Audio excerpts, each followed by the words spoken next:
Bismillahirrahmanirrahim. Rabbi israh li sadri wa yassir li amri wahlul 'uqdatam min lisani yafqahu qawli.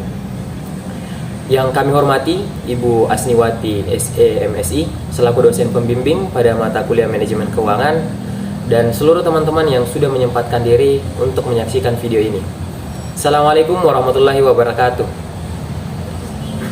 Salatu wassalamu ala asrafil anbiya'i wal mursalin Sayyidina Muhammad wa ala alihi wa sahbihi ajmain. Amma ba'd.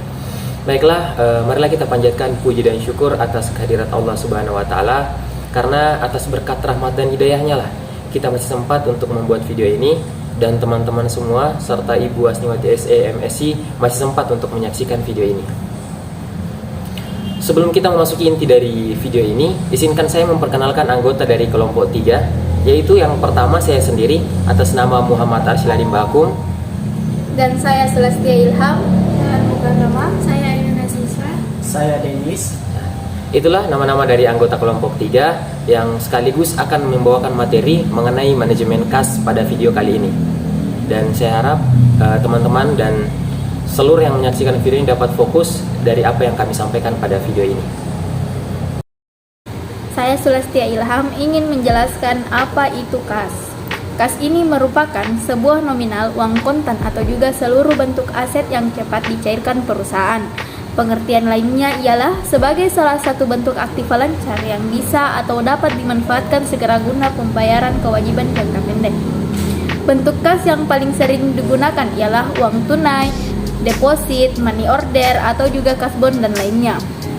Manfaat kas untuk sebuah perusahaan ialah di dalam pendanaan berhubungan dengan operasional perusahaan, serta juga pembiayaan aktiva tetap dan juga berkelanjutan perusahaan, seperti misalnya gaji karyawan, bahan baku, dan juga sarana operasional untuk sebagai hasil saham, hutang, pajak, serta lain sebagainya.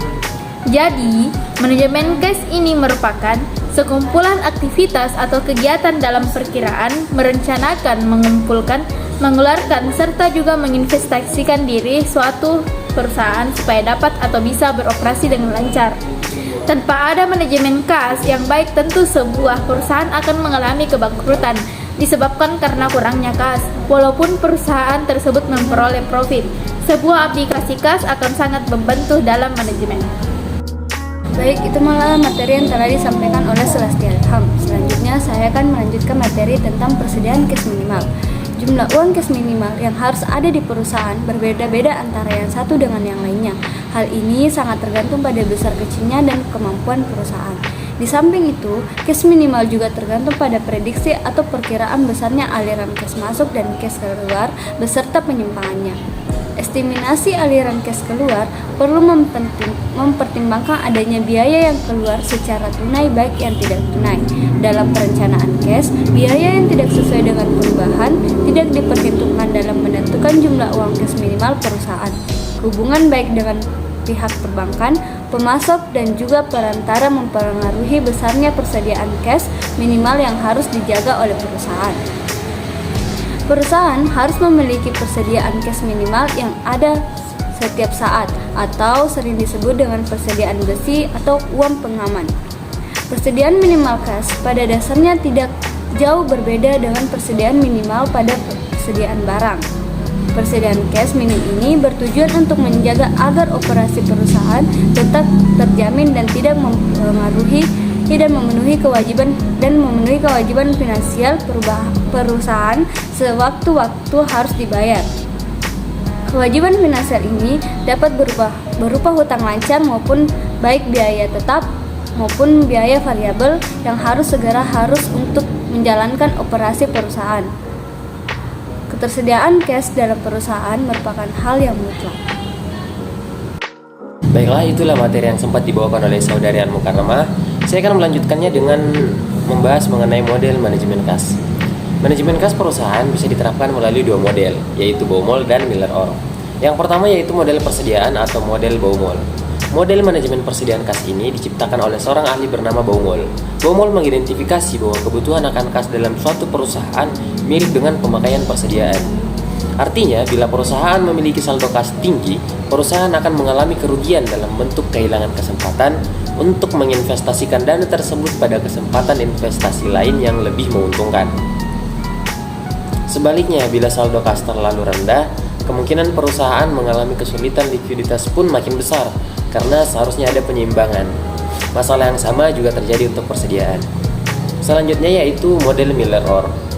Dua ahli manajemen keuangan, Miller dan Orr, merumuskan manajemen kas model Miller-Orr ini dalam 3 hal. Yang pertama, dalam keadaan penggunaan dan pemasukan kas yang bersifat acak, perusahaan perlu menetapkan batas atas dan batas bawah saldo kas. Yang kedua, bila saldo kas mencapai batas atas, perusahaan perlu mengubah sejumlah tertentu atas kas agar saldo kembali ke jumlah yang diinginkan. Dan yang terakhir dan yang ketiga, bila saldo kas menurun dan mencapai batas bawah, perusahaan perlu menjual sekuritas agar saldo kas naik kembali ke jumlah yang diinginkan. Itulah materi yang bisa saya bawakan mengenai model manajemen kas. Baik, itulah materi yang telah disampaikan dari Saudara Arsyil. Selanjutnya saya akan membawakan materi mengenai anggaran kas. Anggaran kas atau biasa dikenal dengan cash budget merupakan schedule yang menyajikan perkiraan aliran kas masuk dan kas keluar suatu perusahaan selama periode tertentu. Periode penyusunan anggaran kas ini bisa disusun untuk waktu tahunan, triwulan, bulanan, mingguan, bahkan harian. Namun biasanya perusahaan menggunakan kas bulanan yang disusun untuk jangka waktu 3 bulan, 6 bulan, bahkan sampai 12 bulan. Penyusunan anggaran kas bagi perusahaan adalah kegiatan yang penting untuk kelangsungan perusahaan. Perusahaan akan mengetahui keadaan kas yang ada secara lebih pasti demi menjaga likuiditas perusahaan. Keberadaan kas sebagai bagian dari aktiva lancar akan berpengaruh terhadap likuiditas perusahaan. Dengan anggaran kas ini, maka perusahaan akan mengetahui posisi keuangan kas perusahaan, apakah perusahaan dalam keadaan defisit atau bahkan mengalami surplus kas. Adapun fokus anggaran kas meliputi 2 bagian, yaitu penerimaan kas yang direncanakan dan pengeluaran kas yang direncanakan.